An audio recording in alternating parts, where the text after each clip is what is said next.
আমরা প্রত্যেকে আনহেলদি খাবার খেতে খেতে একদম অভ্যস্ত হয়ে গিয়েছি, সেটা হোক বা মিষ্টি বা কোনো জাঙ্ক ফুড। তবে আমরা চাইলে কিন্তু মাঝে মধ্যে হেলদিভাবে কিছু বানিয়ে খেতে পারি। আজ আমি গুড় সেমিয়া বানাচ্ছি একদমই হেলদিভাবে। প্রথমে হাফ লিটার দুধ গরম করে নিতে হবে। গরম করে একটা সাইডে রেখে দিচ্ছি। এবার একটা কড়াই বসিয়ে দিয়েছি, কড়াইতে ঘি দিয়ে দিলাম। ঘি দিয়ে এখানে সেমাইগুলো ভেজে নেব। আমি এখানে রোস্টেড সেমাই নিয়েছি, আগে থেকে যে ভাজা থাকে সেগুলোই নিয়েছি। তবে আপনারা চাইলে কিন্তু এখানে প্লেন সেমাইও নিয়ে নিতে পারেন। ভার্মিসেলিগুলো খুব ভালো করে একটু ভেজে নিচ্ছি। 15 থেকে 20 সেকেন্ডের মতন ভেজে নিয়েছি লো ফ্লেমে। এবার তুলে নিচ্ছি।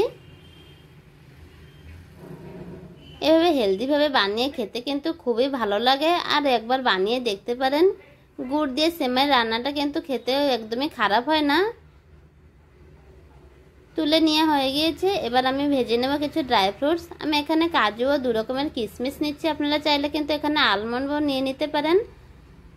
আমি এখানে আলমন্ডটা স্কিপ করে দিয়েছি, তার কারণ আমার এখানে আলমন্ড ছিল না। তাই আমি এখানে শুধু কাজু ও কিশমিশটা ঘি দিয়ে ভালো করে ভেজে নিচ্ছি।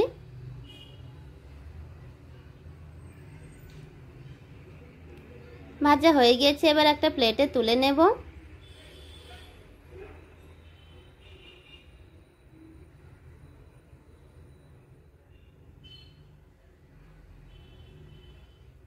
আমি কিন্তু এটা একদমই ঘরোয়াভাবে বানিয়েছি, কারণ এখানে কোনো রকমের কনডেন্সড মিল্ক বা কোনো রকম মাওয়া ক্ষীর কিছুই দেইনি। তাই আমরা সবাই কিন্তু এভাবে বানিয়ে নিতে পারি। এবার গরম করা দুধ দিয়ে দিচ্ছি। আমি এখানে হাফ লিটার দুধ দিয়ে বানাচ্ছি।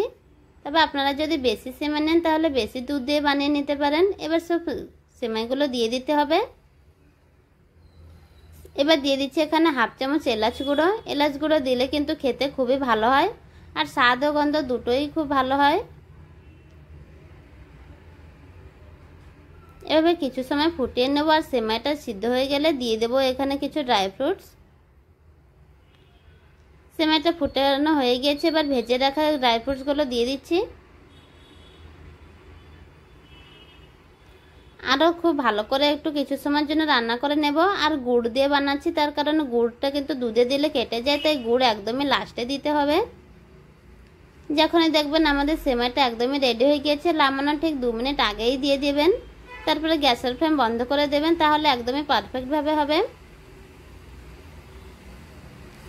এবার আমি দিয়ে দিচ্ছি এখানে 50 গ্রামের মতন গুড়। আপনারা যদি চান তাহলে অবশ্যই চিনি ইউজ করতে পারেন, তবে আজ আমি হেলদিভাবে বানাচ্ছি সেই জন্য চিনিটা স্কিপ করেছি।